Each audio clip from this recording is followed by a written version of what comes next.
এবার আরেকটা জিনিস আপনাদের বলে রাখি, এখানে আসবেন কি করে।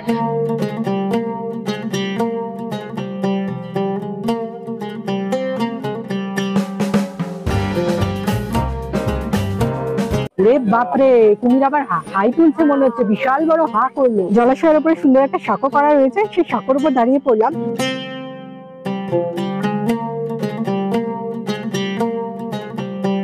নেকড়ে ডেরার পাশে বসে পড়েছি। এই হলো নেকড়ে ডেরা। গুড লাক আমাদের। বেরোচ্ছে শিয়ালটা, আর ভাঙতে ভাঙতে মনে হচ্ছে ঘুম ভাঙলো।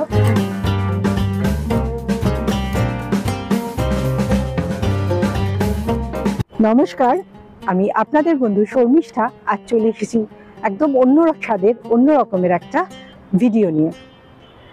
উৎসবের মরশুম শেষ, অর্থাৎ দুর্গাপুজো কালী পুজো তো চলে গেল। আর দুর্গাপুজো কালী পুজো চলে যাওয়া মানেই দোরগোড়ায় কড়া নাড়ছে শীতকাল। আর শীতকাল মানেই আমরা সকালের মিঠে রোদ গায়ে মেখে বেরিয়ে পড়তে ভালোবাসি এদিক ওদিক, সকলে মিলে সপরিবারে, বন্ধু বান্ধবদের নিয়ে, বাচ্চা যদি বাড়িতে থাকে তাদের নিয়ে আমরা বেরিয়ে পড়তে ভালোবাসি।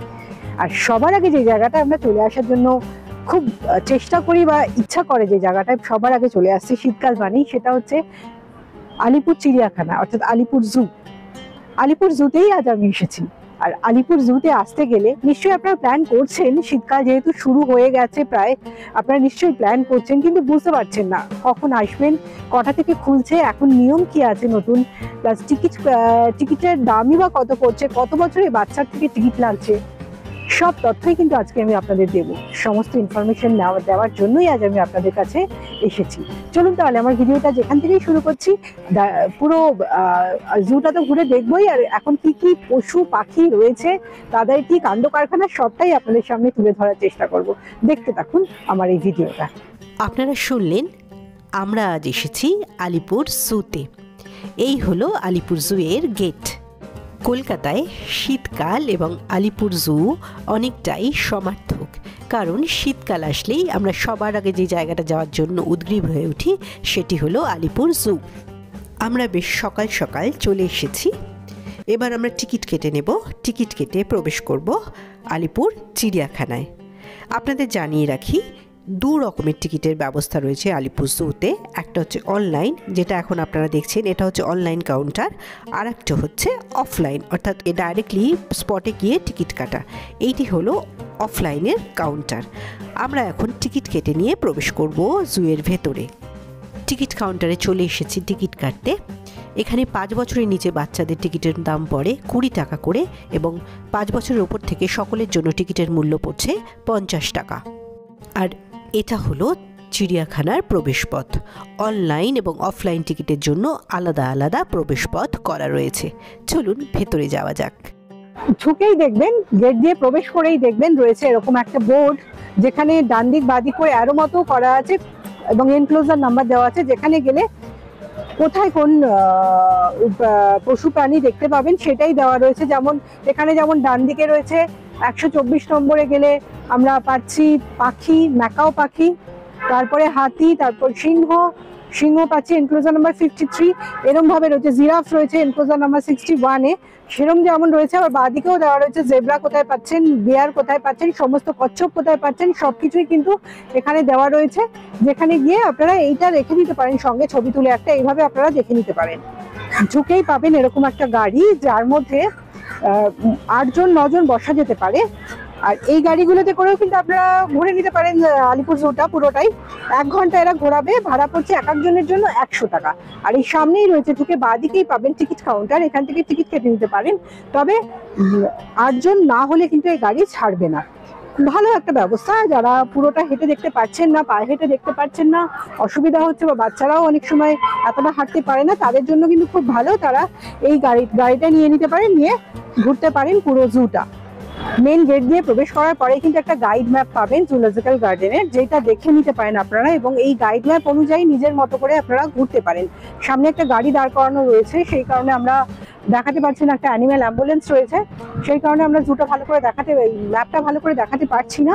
তবে আপনারা কিন্তু ম্যাপটাকে ফলো করবেন। আমরা এবার গেট দিয়ে প্রবেশ করে যে ডান দিকের রাস্তাটা গেছে, সেই ডান দিকের রাস্তাটাই ধরবো, এদিক দিয়েই শুরু করব আমাদের আজকের আলিপুর চিড়িয়াখানা পরিদর্শন। প্রথমেই চলে এলাম এনক্লোজার নাম্বার 57-এ, যেখানে রয়েছে বিভিন্ন রকমের ম্যাকাও পাখি, সুন্দর সুন্দর কালারের। আমরা জানি ম্যাকাও মানেই বিভিন্ন কালারফুল একটা বিশাল বড় বড় পাখি, আর আমি সেখানেই রয়েছি 57-এ। দেখতে পাচ্ছেন ভেতরে রয়েছে বেশ অনেকগুলো ম্যাকাও এবং তাদের জন্য সুন্দর ব্যবস্থা করা রয়েছে। গাছপালা ভেতরে সুন্দর করে গাছ লাগানো হয়ে রয়েছে কিছু, আর একটা আর্টিফিশিয়াল একটা গাছের গুড়িও বিশাল বড় একটা গুড়ি করে দেওয়া হয়েছে, আর দোলনা করে দেওয়া হয়েছে। সেখানেই কিন্তু সব বসে বসে দোল খাচ্ছে আর নিজেদের মতো করে খেলছে, নিজেদের মধ্যে খুনসুটি করছে, দেখতে ভীষণ ভালো লাগছে। এরপর চলে এলাম এনক্লোজার নাম্বার 59C-তে, যেখানে রয়েছে সালফার ক্রেস্টেড কাকাতুয়া।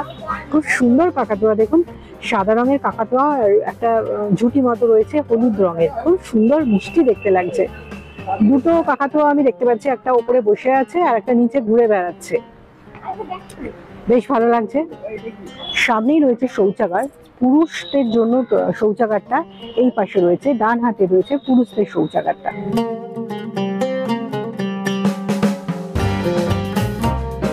এরপর চলে এসেছি এনক্লোজার নাম্বার 56-এ, যেখানে রয়েছে বিভিন্ন টাইপের বক। প্রচুর বক আছে এখানে, আসলে প্রচুর। একটা জলাশয় করে দেওয়া হয়েছে, যেহেতু বকেরা জলাশয়তেই ঘুরে বেড়ায়, সেখান থেকেই মাছ ধরে খায়। রয়েছে একটা জলাশয়, আর তার আশেপাশে প্রচুর বক রয়েছে, বিভিন্ন প্রজাতির বক রয়েছে। আমি একটু দেখানোর চেষ্টা করছি, এবং জলের মধ্যে হেঁটেও বেড়াচ্ছে বেশ কিছু বক আমি দেখতে পাচ্ছি। আর আশেপাশে অনেকগুলো বসার জায়গা যেহেতু ওদের করা আছে, অনেকে ওপরে উঠেও বসে আছে, খুব সুন্দর করে এদের ব্যবস্থা রয়েছে কিন্তু থাকার জন্য। এনক্লোজার নাম্বার 56-এর পাশে রয়েছে লেডিস টয়লেট। আগে পড়লো জেন্টস টয়লেট আর এই পাশে পড়লো লেডিস টয়লেট, ডান দিকে যেতে হবে।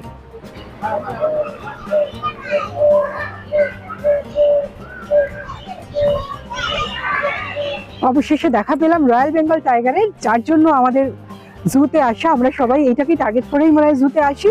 রয়্যাল বেঙ্গল টাইগারের দেখা মিলেছে, রয়েছে এনক্লোজার নাম্বার 68-এ।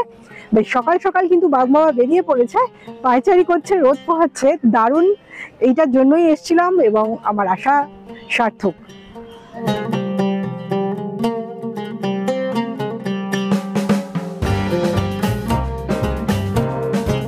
বাঘ মামা দারুণ সুন্দর পায়চারি করছে, যেন আমাদের জন্যই এখানেও ঘুরে বেড়াচ্ছে মনে হচ্ছে। দর্শকরা যারা আছে, যারা ওকে দেখতে এসছে, তাদের জন্যই যেন চারিদিকে ঘুরে বেড়াচ্ছে বাঘ বাবা। ওয়াও! এই পাশে রয়েছে giraffe, welcome to our paradise বলে লেখা রয়েছে, জিরাফের ছবি রয়েছে, মানে এই পাশে রয়েছে জিরাফ। আমরা এখন এইদিকে যাব। সুন্দর বাঁ দিকে রয়েছে একটা জলাশয়, আর ডান দিকে রয়েছে জিরাফের জায়গা। আমরা এখন যাব জিরাফ দেখতে, দেখি জিরাফের দেখা পাই কিনা। জলাশয়ের উপরে সুন্দর একটা সাঁকো করা রয়েছে, সেই সাঁকোর উপর দাঁড়িয়ে পড়লাম। এইখানে কিন্তু চড়ছে সুন্দর সুন্দর বিভিন্ন রকমের হাঁস, অনেক হাঁস রয়েছে, এই পাশে রয়েছে, ও পাশে রয়েছে। আর গাছগুলো এত সুন্দর করে লাগানো রয়েছে যে গাছগুলোর পুরো শাখা প্রশাখাগুলো জলের ওপরে চলে এসছে, দেখতে দারুণ লাগছে।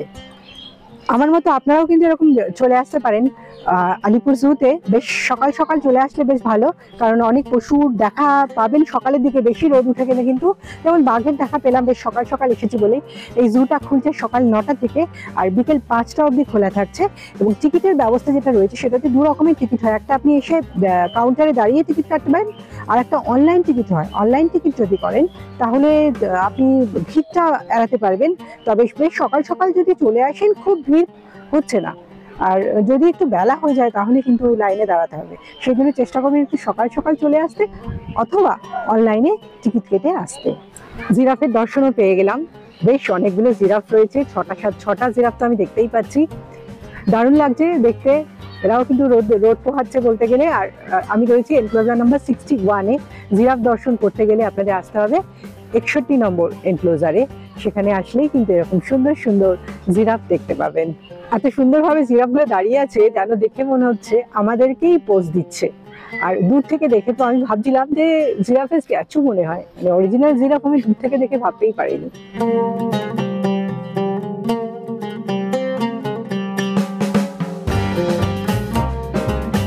বাড়িতে বাচ্চারা থাকলে অবশ্যই নিয়ে আসবেন, তারা তো প্রচন্ড মজা পাবে এইসব পশু পাখি দেখে, খুব আনন্দ পাবে।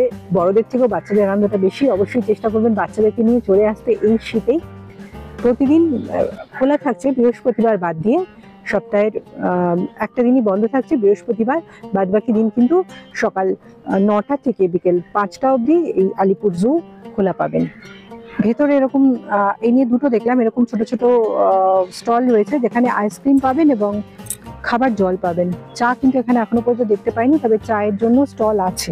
সামনে এগিয়ে আরো দুটো স্টল পেলাম, সেখানেও কিন্তু একটা স্টলে আইসক্রিম পাচ্ছি আর একটা খাবার জল, আর একটা স্টলে কিছু খাবার দাবার ও কিছু স্ন্যাক্স আপনারা পেয়ে যাবেন। তবে একটা কথা বলে রাখি, এই ভেতরটা কিন্তু প্লাস্টিক ফেলা বারণ, প্লাস্টিক ফ্রি জোন। অতএব আপনারা যদি কোনো প্লাস্টিক সঙ্গে নিয়ে আসেন, অবশ্যই সেটা নয় নিজের কাছে রাখবেন, বা বিভিন্ন জায়গায় এখানে ডাস্টবিন করা রয়েছে সেই ডাস্টবিনের মধ্যেই ফেলবেন। কোথাও কিন্তু ডাস্টবিনের বাইরে কোথাও কোনো ময়লাও ফেলবেন না, এবং চেষ্টা করবেন জায়গাটাকে পরিষ্কার পরিচ্ছন্ন রাখতে।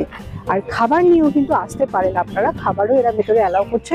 তবে হ্যাঁ, অবশ্যই আমি সকলকে অনুরোধ করবো, বারবার অনুরোধ করবো, সেটা হচ্ছে কোথাও কোনো ওয়েস্ট মেটেরিয়াল বাইরে ফেলবেন না, ওয়েস্ট বক্স ছাড়া। দেখা পেয়ে গেছি সিংহ মামারও, বাঘ মামার দেখা তো পেলাম, এবার সিংহ মামাও কিন্তু আমাদের দর্শন দিয়ে দিয়েছে। আর রয়েছে এনক্লোজার নাম্বার 53-তে সিংহ মামা, আর সেও কিন্তু পায়চারি করছে তার গুহার বাইরে, এবং যেন মনে হচ্ছে আমাদের জন্যই সে রয়েছে। এখানে আসা কিন্তু, চিড়িয়াখানা আসা কিন্তু আমাদের সার্থক। 50 টাকার টিকিট কেটেছি আমরা, টাকা উসুল।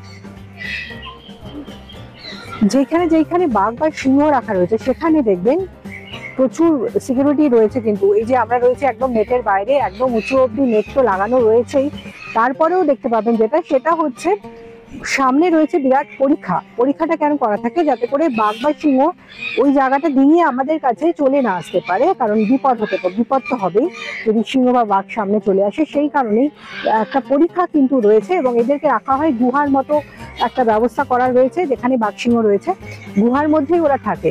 এখন যে সিংহ মামা যে পায়চারি করছে, তার গুহার সামনেই পায়চারি করছে, যখন আবার তার মর্জি হবে সে কিন্তু ঘরে ঢুকে যাবে, তার গুহায় চলে যাবে, আর তখন কিন্তু সিংহ মামার দর্শন পাওয়া যাবে না।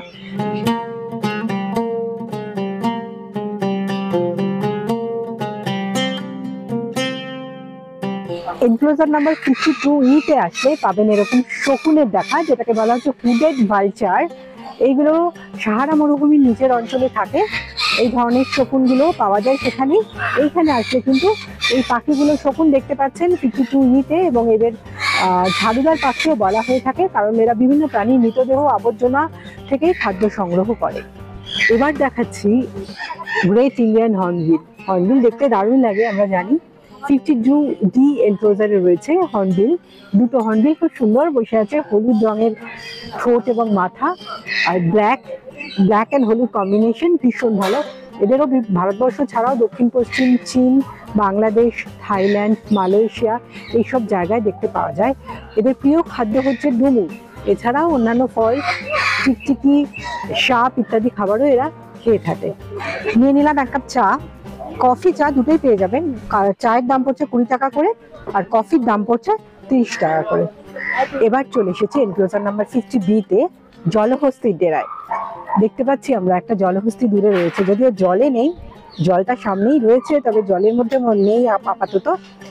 ওইদিকে ওই যে থাকার জায়গা রয়েছে, যে ঘরটা রয়েছে, সেই দিকেই ঢোকার চেষ্টা করছে। আর এই জলহস্তি কিন্তু সাহারা মরু অঞ্চলে বেশি পাওয়া যায়, দক্ষিণ সাহারাতে বেশি করে পাওয়া যায়। আর এই জলহস্তি এরা সাধারণত ছোট ছোট ঘাস পাতা, গাছের সবুজ কচি কাণ্ড এইসব খেয়েই বেঁচে থাকে, এবং 50 থেকে 60 বছর পর্যন্ত কিন্তু বাঁচে এরা। বেরিয়ে পড়েছে জলহস্তি তার ঘর থেকে। আমি একটু ভালো করে দেখানোর চেষ্টা করছি আপনাদের জলহস্তিটাকে। আর পাশে আরেকটা জলহস্তি রয়েছে, সে কিন্তু জলের মধ্যেই রয়েছে। জলহস্তি দেখে যে জায়গাটায় এলাম, যে দিকটা এলাম, সেই দিকটা এখানে কিন্তু দুটো স্টল দেখতে পাচ্ছি। এখানে চা কফিও পাচ্ছেন এবং বিভিন্ন রকমের স্ন্যাক্স পেয়ে যাচ্ছেন। তবে এখানে চা কফির দামটা কিন্তু বেশ কম লাগছে। চায়ের দাম 15 টাকা, আমরা কিন্তু 20 টাকা করে পেলাম, আর কফি 20 টাকা, সে ওখানে পেলাম 30 টাকা করে। এখান থেকে কিন্তু চা, কফি, আইসক্রিম, স্ন্যাক্স সবকিছুই পেয়ে যাবেন। জল দিয়ে ঘেরা আছে, মানে পরীক্ষা করা আছে, দেখেছিস তো? ওইটা যদি না থাকতো বাঘ সিংহ লাভ দিয়েও চলে আসতে পারতো, ওই জন্য কি করেছে সামনেটায় পরীক্ষা করে, যেটাকে পরীক্ষা বলে, যেটা খাল মতো করে দেয়, ওরকম করা আছে। যদি বাঘ সিংহ জায়গায় গেলে লাভ দিতে পারবে না, কারণ তার আগে আবার আটকানো আছে, তাই লাভ দিতে পারবে না। এবার এলাম এনক্লোজার নাম্বার 45-এ, যেখানে রয়েছে শিয়াল, কিন্তু শিয়াল বেরোয়নি বাইরে। ওর যে জায়গাটা রয়েছে, থাকার জায়গাটা, সেই মাঝখানেরটায় ও বসে আছে, আমরা দেখতে পাচ্ছি। গুড লাক, আমাদের বেরোচ্ছে শিয়ালটা, আর ভাঙতে ভাঙতে মনে হচ্ছে ঘুম ভাঙলো, আসছে শিয়াল। আমরা জানি শিয়ালকে, আমরা ছোটবেলায় শিয়ালের অনেক গল্প করেছি, আমরা জানি শিয়াল হচ্ছে খুব চতুর একটা প্রাণী, প্রচুর বুদ্ধি আছে। একটা শিয়ালই আমরা দেখতে পেলাম, ওখানে বসে পড়লো শিয়ালটা। আমি দেখানোর চেষ্টা করছি শিয়ালটাকে। আসতে হবে আপনাদের এনক্লোজার নাম্বার 45-এ। এটাও কিন্তু সামনেটা কাঁচ দিয়ে ঘেরা রয়েছে। নেকড়ের ডেরার পাশে বসে পড়েছি। এই হলো নেকড়ের ডেরা, আর আমি এখানে বসে পড়েছি। এখানে কিন্তু নেকড়ে, যদিও নেকড়ে বাঘের দেখা আমরা পেলাম না, ভেতরে রয়েছে। এরকম বসার জায়গা কিন্তু অনেক পেয়ে যাবেন এখানে, সুন্দর করে সাজানো। তবে একটু ধুলো উঠছে, সে তো উঠবেই, সব জায়গাটা তো বাঁধানো নয়, ধুলো উঠছে। তো এরকম বসার জায়গা এখানে অনেক পাবেন। তবে একটা রিকোয়েস্ট আমি সকলকে করবো, যারা এই চিড়িয়াখানা ঘুরতে আসছেন, বাচ্চাদের নিয়ে আসছেন, সকলকে অনুরোধ করব যে আপনাদের সঙ্গে যে ময়লা থাকছে, হাতে কাগজপত্র, প্লাস্টিক যাই থাকছে না কেন, বিভিন্ন জায়গায় কিন্তু ডাস্টবিন রাখা রয়েছে, সেই ডাস্টবিনেই রাখবেন। আর এখানে যে পশু পাখিরা রয়েছে, তাদের কিন্তু কোনোভাবেই বিরক্ত করবেন না। আমরা এদের দেখতে আসছি ঠিকই, তাদের দেখে আমরা মজা পাচ্ছি, একটু আনন্দ করতে আসছি, কিন্তু তাদের বিরক্তির কারণ বা সেটা যেন আমরা না হয়ে উঠি, সেটা কিন্তু আমাদের সকলের সবসময় মাথায় রাখতে হবে। এনক্লোজার নাম্বার 44-এ আসলে পাবেন নেকড়ে দেখতে, যদিও আমরা নেকড়ের দর্শন পেলাম না, ভেতরে রয়েছে। আমরা এই বাইরে থেকে একটু দেখিয়ে দিচ্ছি, বা সামনেটা কিন্তু কাঁচ দিয়ে আটকানো রয়েছে পুরোটাই। আর এখানে আসতে পাচ্ছেন নেকড়ের দর্শন, যদি আপনার কপাল ভালো থাকে। আর চিড়িয়াখানা আসলে কিন্তু এটা সবসময় মাথায় রাখতে হবে যে কপাল ভালো থাকলে তবেই আমরা বাঘ, সিংহ এদের দেখা পাবো। কপাল যদি ভালো না থাকে, যদি তারা তাদের ভেতরে ঢুকে বসে থাকে, গুহার ভেতরে বা যে জায়গাগুলোতে করা রয়েছে, তাহলে কিন্তু আমরা এদের দর্শন পাবো না। কপাল ভালো থাকলে দেখা অবশ্যই মিলবে। এখানে যেমন রয়েছে, আমরা যাব এবার এখান থেকে, বলছে 270 মিটার দূরে হাতি রয়েছে, 30 মিটার দূরে শেয়াল, আর এদিকে 250 মিটার দূরে রয়েছে ক্যাঙ্গারু, 270 মিটার দূরে রয়েছে হরিণ, ক্যাঙ্গারু, হাতি, এগুলো কিন্তু এখনো দেখা হয়নি। আমরা এবার একটু এইদিকে যাব। আর সামনেই রয়েছে বাঘের জায়গা, এখানেও কিন্তু বাঘ রয়েছে একটা।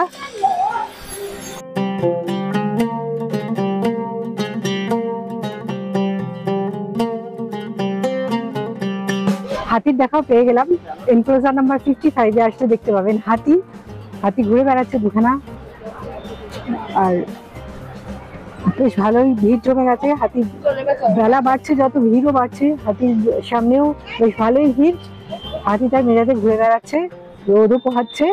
সাদা ময়ূর দেখতে চাইছেন, তাহলে চলে আসুন 51E-তে। এনক্লোজার নাম্বার 51E-তে পেয়ে যাবেন সাদা রঙের ময়ূর। আর বলে রাখি এবার টিকিটের দাম কি পড়ছে এই আলিপুর জু ঘুরতে গেলে। যদি 5 বছরের নিচে ছোট বাচ্চা হয়, তাহলে তার টিকিটের দাম পড়ছে 20 টাকা। আর 5 বছরের বেশি হয়ে গেলে সকলেরই টিকিটের দাম পড়ছে 50 টাকা করে। জুটা খোলা থাকে সকাল 9টা থেকে বিকেল 5টা পর্যন্ত। অনলাইনেও টিকিট কাটার অপশন আছে, আপনারা যদি ভিড় এড়াতে চান অনলাইনে টিকিট কেটে আসুন। আর জু প্রতি বৃহস্পতিবার দিন বন্ধ থাকে। ভুল করে কিন্তু আবার বৃহস্পতিবার চলে আসবেন না, তাহলে কিন্তু খোলা পাবেন না। বাকি দিনগুলো চলে আসুন সকাল 9টা থেকে 5টার মধ্যে, ঘুরে চলে যান এবং দেখে যান বিভিন্ন রকমের পশু পাখিকে। চলে এলাম সাদা বাঘের খাঁচার সামনে, দেখা মিললো সাদা বাঘেরও। সাদা বাঘটা ওইদিকে মুখ ফিরিয়ে শুয়ে রয়েছে, এই পাশে আসলে আর ভালো হতো, তবে ওইদিকে মুখ ফিরিয়েই শুয়ে রয়েছে, সেটাও আপনাদের দেখিয়ে দিলাম। এখানে আসলে কিন্তু সাদা বাঘেরও দেখা পেয়ে যাবেন, যদি কপাল ভালো থাকে। ছোট্ট ছোট্ট বাচ্চা চলে এসছে, খুবই ছোট ছোট বাচ্চা সব এসেছে আলিপুর চিড়িয়াখানা ঘুরতে। এইটা কিন্তু এদের জন্যই আমার মনে হয় বেশি, এরা যতটা আনন্দ পাবে, এরা যতটা উৎসাহ পাবে, এদের মধ্যে যে মজাটা আমরা দেখতে পাবো সেটা কারোর মধ্যে পাবো না অন্তত এখানে আসলে। ওরা সব স্কুল থেকে এসছে, লাইন দিয়ে কিন্তু যাচ্ছে। এখানে রয়েছে এমু পাখি দেখতে এখন যাচ্ছে। এমু পাখির কাউন্টারের সামনে আমরা রয়েছে। এনক্লোজার নাম্বার 49B দেখাচ্ছি ওদের একটু। এনক্লোজার নাম্বার 40-তে এসে সাদা বাঘের আবার দেখা পেয়ে গেলাম। সামনে পরীক্ষা, ওই পাশটায় বাঘটা শুয়ে রয়েছে, দেখা দারুণ লাগছে। ঘুরে বেড়ালে তো আরো ভালো লাগতো। বাঘটা এখন রেস্টে রয়েছেন, বাঘ মামা রেস্ট রয়েছে। আর আমি সেটাই দেখাচ্ছি আপনাদের। প্রচুর কিন্তু ভালোই আমি বাঘের দর্শন এখানে এসে পেলাম। তবে একটা রিকোয়েস্ট বারবার করছি, যেখানেই যান না কেন যতক্ষণ চিড়িয়াখানায় ঘুরবেন চেষ্টা করবেন খুব চিৎকার চেঁচামেচি না করতে। এখানে এসে প্রচুর লোকজন চিৎকার চেঁচামেচি করছে, এতে করে কিন্তু বন্যপ্রাণীরা একটু বিরক্তই হয় এবং আমাদের দেখার আনন্দটাও কিন্তু নষ্ট হয়ে যাবে। তারা এত বিরক্ত হলে কিন্তু তাদের দেখা মিলবে না, তারা ভেতরের দিকে চলে যাবে। ওই জন্য চেষ্টা করবেন একটু আস্তে আস্তে বন্যপ্রাণীদের সামনাসামনি আসার। বেলা যত বাড়ছে ভিড়ও বাড়ছে। আমরা যখন সকালে ঢুকেছিলাম এত লোকজন কিন্তু ছিলেন না, আস্তে আস্তে লোকজন চলে আসছে। স্কুল স্টুডেন্টরাও কিন্তু প্রচুর আসছে আমার যেটা চোখে পড়ছে। এই আরেকটা গ্রুপকে দেখতে পাচ্ছি যারা স্কুল থেকে এসছে, বেশ অনেকগুলো গ্রুপকে দেখলাম যারা স্কুল থেকে এসছে। বিশেষ করে শনি রোববারে মনে হয় এরা বেশি আসে, স্কুল স্টুডেন্টের ভিড়টা ভালো হয়। ভালো লাগছে, একটু সকাল সকাল আসলে একটু খালি খালি দেখতে পারবেন। এই যে বাচ্চাটি আছে, বাচ্চাটিও কিন্তু চলে এসছে জু দেখতে। এনক্লোজার নাম্বার 34 এসে দেখতে পাবেন চিতাবাঘ অর্থাৎ লিওপার্ডকে। এই যে ওপরে উঠে কিন্তু শুয়ে আছে বাঘটা, মাটিতে কিন্তু ঘুরে বেড়াচ্ছে না, দেখুন ওপরে উঠে শুয়ে আছে চিতাবাঘটা। এনক্লোজার নাম্বার 33-তে এসে দেখা পেয়ে গেলাম গন্ডারের অর্থাৎ রাইনোর। বেশ রাইনোটা জিরোচ্ছে, আর সামনে রয়েছে পাখি, বেশ বিরক্ত করছে। কাক রয়েছে, বেশ বিরক্ত করছে, সেটা নিজের মেজাজে বসে আছে। দারুণ লাগছে। মোটামুটি অনেক পশুরই আমরা দেখা পেলাম, কপাল ভালো ছিল তাই পেয়ে গেলাম এবং আপনাদেরকেও দেখানোর চেষ্টা করছি বা করলাম কি কি দেখতে পেলাম। আপনারাও আমার মতো দেখতে চাইলে চলে আসুন এখানে। এরপরে দেখাচ্ছে একটা বিষাক্ত জন্তু, যেটা হচ্ছে অ্যানাকোন্ডা। সাংঘাতিক একটা সরীসৃপ আমরা জানি, সেখানেই এসে দাঁড়িয়ে আছি। ভেতরটা কাঁচ দিয়ে কিন্তু পুরোটা ঘেরা, আর সামনেটা জলও রয়েছে যাতে এরা জলেও চড়তে পারে, সেই কারণে সামনে জলও একটু রাখা হয়েছে। এত পশু পাখি তো দেখিয়ে দিলাম, ভাবছেন কুমির দেখাতে পারলাম না? না না, কুমিরও দেখাবো আপনাদেরকে। চলে এসেছি কুমিরের সামনেই। দেখুন হচ্ছে কুমির, দেখলে মনে হবে যেন মরে গেছে, কোনো পাথরের জিনিস পাথরের সঙ্গে যেন মিশে গেছে, এরকমই মনে হচ্ছে। দুটো কুমির কিন্তু সুন্দরভাবে রোদ পোহাচ্ছে, সেটাও দেখিয়ে দিলাম। আর চারপাশে কিন্তু বেশ কিছু বকও ঘুরে বেড়াচ্ছে। রে বাপরে, কুমির আবার হাই তুলছে মনে হচ্ছে, বিশাল বড় হা করলো, সাংঘাতিক। এটা কিন্তু চট করে আমরা সবসময় দেখতে পাই না, সেটাও কিন্তু আমার ক্যামেরাতে ধরা পড়লো। এনক্লোজার নাম্বার 27-এ আছি। দেখুন এবার একটা কুমির ডাঙায় রয়েছে, আর একটা কুমির জল থেকে ডাঙায় ওঠার চেষ্টা করছে। ও বাপরে, কুমিরের গায়ে একদম শ্যাওলা ধরে গেছে। এই দৃশ্যটাও কিন্তু দারুণ। একটা কুমির পোহাচ্ছে আর একটা কুমির খানিকটা জলে খানিকটা ডাঙায়। আমরা সেই ছোটবেলায় খেলতাম না কুমির ডাঙা, ঠিক সেরকম কথাই মনে পড়ছে। জুটা ঘুরতে ঘুরতে পথ হারিয়ে ফেলেছেন বা এমন একটা জিনিস যেটা এখনো খুঁজে পাচ্ছেন না, হয়তো হাতির জায়গাটা খুঁজে পাচ্ছেন না, জিরাফের জায়গাটা খুঁজে পাচ্ছেন না, জেব্রার জায়গাটা খুঁজে পাচ্ছেন না, তাহলে সেটা কোথায়, লোকেশনটা জানতে চাইছেন? এই ম্যাপটা জাস্ট দেখে নিন। এই ম্যাপটা দেখে নিজের মতো করে যেই যেই জন্তু দেখতে চাইছেন, যেই যেই পশু দেখতে চাইছেন সেখানে চলে যান এবং দেখে ফেলুন। এত কিছু দেখে ফেললাম আর হরিণ দেখবো না, সেটা কখনো হয়? হ্যাঁ, হরিণেরও কিন্তু দেখা মিলল। দেখুন হরিণ দেখা যাচ্ছে, হরিণের শিংটা একবার দেখুন। আর ওপাশেও রয়েছে আরো কিছু হরিণ, কিন্তু সামনে যে হরিণটা দেখাচ্ছি আমি, সেই হরিণের শিংটা দেখুন একবার। হরিণ দেখতে গেলে আপনাদের আসতে হবে এনক্লোজার নাম্বার 25-এ। সুন্দর একটা বিচরণ ক্ষেত্র ওদের জন্য করে দেওয়া হয়েছে। আর আমরা জানি হরিণ হচ্ছে তৃণভোজী প্রাণী, এরা শাক গাছ পাতা খেয়েই বেঁচে থাকে, সেই জন্য সেই রকম একটা বিচরণ ক্ষেত্র ওদের করে দেওয়া হচ্ছে। ওরা ঘুরে ঘুরে কিন্তু সেটাই করছে, এখান থেকে গাছ শাক খাচ্ছে এবং ঘুরে বেড়াচ্ছে, আর আমাদেরকেও বেশ আনন্দ দিচ্ছে।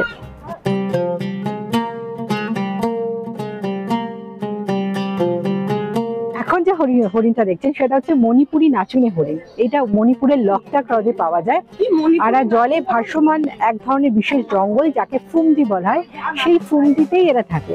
এরা তো জানেনই এরা শাকাহারী হয়, আর প্রতি বছরে এদের কিন্তু শিং পড়ে যায় এবং শিং গজাতে থাকে। এনক্লোজার নাম্বার 24-এ এসে পেয়ে গেলাম ইস্টার্ন গ্রে ক্যাঙ্গারুর দর্শন। এটি একটা, আমরা জানি ক্যাঙ্গারুর গায়ের রংটা একটু ধূসর মতো হয়। এরা কিন্তু এক লাফে প্রায় 25 ফিট দূরত্ব অতিক্রম করতে পারে এবং 6 ফিট উচ্চতায় এরা লাফাতে পারে। আমি দেখাচ্ছি এখন আপনাদের সেই ক্যাঙ্গারুই।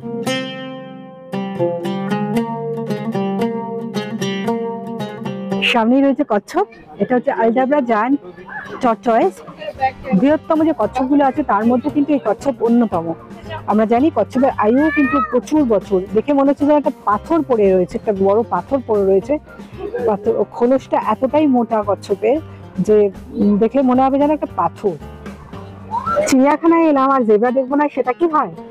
জেব্রা পেয়ে যাচ্ছেন 2 নম্বর কাউন্টারে। রয়েছে বেশ কিছু জেব্রা। জেব্রা যেমন আমার দেখতে খুব ভালো লাগে, যেমন জিরাফ দেখতেও খুব ভালো লাগে। জিরাফ এবং জেব্রা দুটোই আমার খুব প্রিয় পছন্দের দুটো প্রাণী। এখানে জেব্রা দেখাও পেলাম। আর জেব্রা তো আপনারা জানেন এরা কিন্তু নিরামিষাশী, বিশেষত এরা ঘাস শাক পাতা খেয়েই বেঁচে থাকে। আর এদেরকে দেখতে পাওয়া যায় দক্ষিণ সাহারা অঞ্চলে।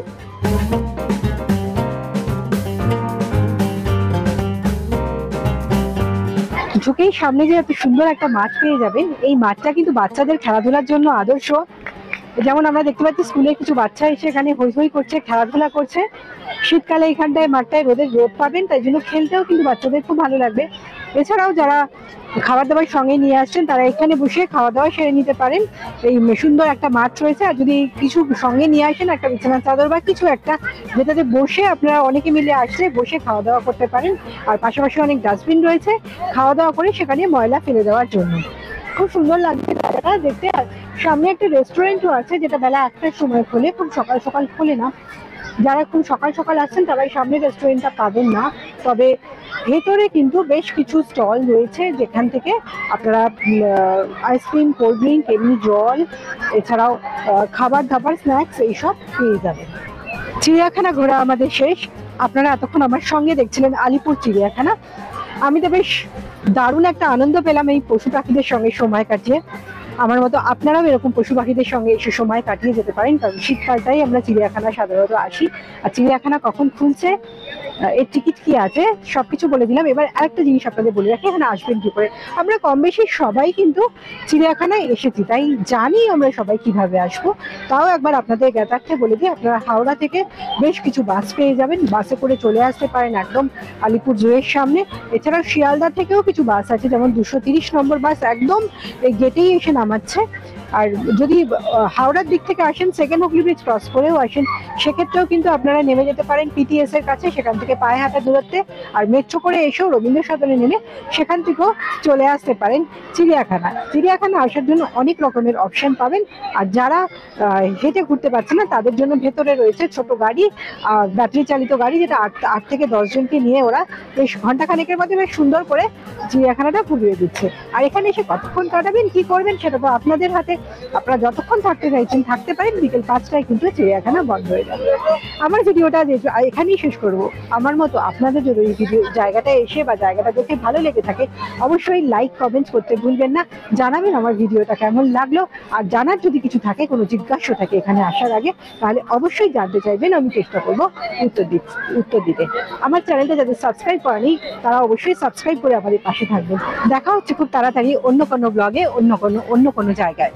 সকলে খুব ভালো থাকবেন। সকলকে ধন্যবাদ জানিয়ে শেষ করছি আমার আজকের নিবেদন।